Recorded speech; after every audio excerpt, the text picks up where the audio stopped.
തിരുവനന്തപുരം കഴക്കൂട്ടത്ത് 4 വയസ്സുകാരനെ മരിച്ച നിലയിൽ കണ്ടെത്തി. പശ്ചിമബംഗാൾ സ്വദേശിനി മുന്നി ബീഗത്തിന്റെ മകൻ ഗിൽദറിനെയാണ് കഴക്കൂട്ടത്തെ ആശുപത്രിയിൽ മരിച്ച നിലയിൽ എത്തിച്ചത്. കഴുത്ത് ഞെരിച്ച് കൊലപ്പെടുത്തിയതാകാം എന്നാണ് പോലീസിന്റെ പ്രാഥമിക നിഗമനം. സംഭവത്തിൽ അമ്മയെയും ആൺസുഹൃത്തിനെയും കഴക്കൂട്ടം പോലീസ് കസ്റ്റഡിയിലെടുത്തു.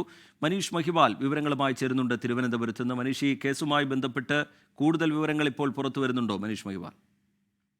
വിജിത്ത്, ഇത് കൊലപാതകമാണെന്ന് പോലീസിന് പൂർണ്ണമായും തെളിയിക്കാൻ സാധിച്ചിട്ടില്ല. അതുകൊണ്ട് തന്നെ രണ്ടുപേരുടെ അറസ്റ്റ് രേഖപ്പെടുത്തിയിട്ടില്ല. പശ്ചിമബംഗാൾ സ്വദേശിയായിട്ടുള്ള മുന്നി ബീഗമാണ് അവർക്ക് 22 വയസ്സാണ്. ഇവരുടെ മകൻ ഗിൽദറിനെയാണ് മരിച്ച നിലയിൽ കഴക്കൂട്ടത്തെ സ്വകാര്യ ആശുപത്രിയിൽ നിന്ന് വൈകിട്ട് 6 മണിയോടുകൂടി എത്തിച്ചത്. ആശുപത്രിയിൽ എത്തിച്ചപ്പോൾ തന്നെ കുഞ്ഞിന് ജീവനില്ലായിരുന്നു, ശരീരം തണുത്ത അവസ്ഥയിലായിരുന്നു. ഇവർ ഡോക്ടർമാരോട് പറഞ്ഞത് ഉച്ചയ്ക്ക് ആഹാരം കൊടുത്ത് ഉറക്കിയ കുഞ്ഞ് വൈകുന്നേരം അനക്കമില്ലാതെ കിടക്കുന്നത് കണ്ടാണ് ആശുപത്രിയിൽ എത്തിച്ചതെന്നാണ് ഇവർ ഡോക്ടർമാരോട് പറഞ്ഞത്. പക്ഷേ ഈ കുഞ്ഞിനെ വിശദമായി പരിശോധിച്ച ഡോക്ടറാണ് കഴുത്തിൽ മുറുകിയ 2 പാടുകൾ കണ്ടെത്തിയത്. കയറോ തുണിയോ മറ്റ് എന്തെങ്കിലും കൊണ്ട് മുറുക്കിയതാണ്, അങ്ങനെ ഒരു പാടായിട്ടാണ് പ്രാഥമിക നിഗമനത്തിൽ തോന്നിയത്. അങ്ങനെ ഇത് പോലീസിനെ അസ്വാഭാവികത തോന്നിയ കൊണ്ടാണ് ഡോക്ടർമാർ ഉടൻ തന്നെ കഴക്കൂട്ടം പോലീസിൽ വിവരം അറിയിച്ചത്. തുടർന്ന് ഈ മാതാവ് മുന്നി ബീഗത്തെയും ഇവരുടെ ആൺസുഹൃത്തായിട്ടുള്ള തൻബീർ ആലത്തെയും കഴക്കൂട്ടം പോലീസ് കസ്റ്റഡിയിലെടുത്തത് 7:30 പിന്നീട് കുട്ടി മരിച്ചത് എങ്ങനെയെന്ന് അറിയില്ലെന്നാണ് ഇവർ ഇപ്പോഴും പോലീസിനോട് പറഞ്ഞത്.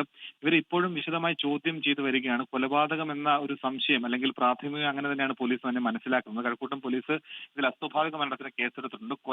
കൊലപാതകം നിലയിലേക്ക് അടക്കം എത്തണമെങ്കിൽ നാളെ ഇത് പോസ്റ്റ്മോർട്ടം നടപടിയിലേക്ക് കടക്കണം. ഇപ്പോൾ കുഞ്ഞിന്റെ മൃതദേഹം തിരുവനന്തപുരം മെഡിക്കൽ കോളേജ് മോർച്ചറിയിലേക്ക് മാറ്റിയിട്ടുണ്ട്.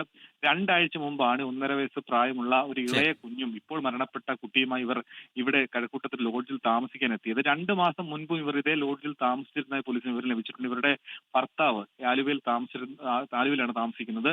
ഇയാളുമായി പിണങ്ങി നിൽക്കുന്ന ഘട്ടത്തിലാണ് ഈ ആൺസുഹൃത്തും ഒപ്പം 2 ആഴ്ചയ്ക്ക് മുമ്പ് ഇവിടേക്ക് എത്തിയിട്ടുള്ളത്. എന്താണെങ്കിൽ ഇവിടെ അറസ്റ്റ് രേഖപ്പെടുത്തിയിട്ടില്ല എന്നാണ് പോലീസ് അറിയിച്ചത്. ലോകത്തെവിടെയായാലും ഏത് സമയത്തും 24 വാർത്തകളും ഓഗ്മെന്റഡ് റിയാലിറ്റി പാക്കേജുകളും എക്സ്പ്ലെയിനറുകളും വിശദമായി കാണാൻ ഞങ്ങളുടെ യൂട്യൂബ് ചാനൽ നിങ്ങൾക്ക് സബ്സ്ക്രൈബ് ചെയ്യാം.